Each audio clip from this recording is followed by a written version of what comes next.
BD news 21।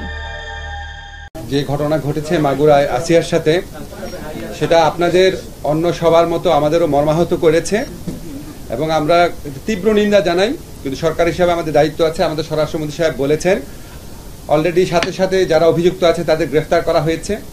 আমরা এই মামলাটায় তদন্ত বিচারে যাতে বিন্দু মাত্র কালক্ষেপণ না হয় সেই ব্যাপারে আইন মন্ত্রণালয়, স্বরাষ্ট্র মন্ত্রণালয় সহ কনসার্ন যত সরকারি অফিস আছে সর্বোচ্চ মাত্রায় সজাগ থাকব।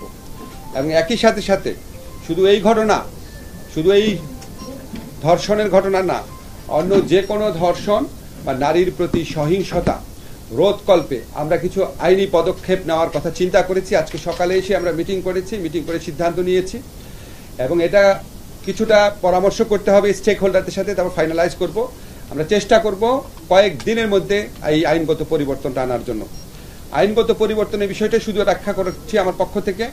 একটা হচ্ছে, আমরা দেখতাম নারীর প্রতি সহিংসতা বা নারীর প্রতি নির্যাতন, রেপের মতো কেসে ইনভেস্টিগেশন যে অফিসার ছিলেন, ইনভেস্টিগেশন অফিসার যখন 30 দিনের মধ্যে তদন্ত কাজ সম্পন্ন করতে না পারলে ওনাকে চেঞ্জ করে আরেকজনকে দেওয়া হতো, আরেকজন না পারলে তাকে চেঞ্জ করে আরেকজনকে দেওয়া হতো।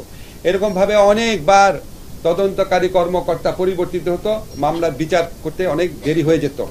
আমরা ইনশাআল্লাহ যেই সংশোধনী আনবো সেখানে আমরা বলবো যে তদন্তকারী অফিসার যাকে নির্দিষ্ট করা হয়েছে তাকেই তদন্ত কাজ সম্পন্ন করতে হবে নির্দিষ্ট সময়ের মধ্যে। তদন্তকারী অফিসার পরিবর্তন করা যাবে না। এবং এই যে তদন্তের সময় সেটাও আমরা অর্ধেক করে দিচ্ছি। আগে ছিল 30 দিন, এখন আমরা 15 দিন করে দিচ্ছি। বিচারের জন্য আগে সময় ছিল যেটা, সেটাও আমরা অর্ধেক করে দিচ্ছি। 90 দিনের মধ্যে ধর্ষণের মামলায় 90 দিনের মধ্যে বিচার করতে হবে। ধর্ষণের মামলা 15 দিনের মধ্যে তদন্ত কাজ শেষ করতে হবে। এবং ধর্ষণের মামলা যদি 90 দিনের মধ্যে বিচার সম্পন্ন নাও হয়, এই অজুহাতে কাউকে জামিন দেওয়া যাবে না।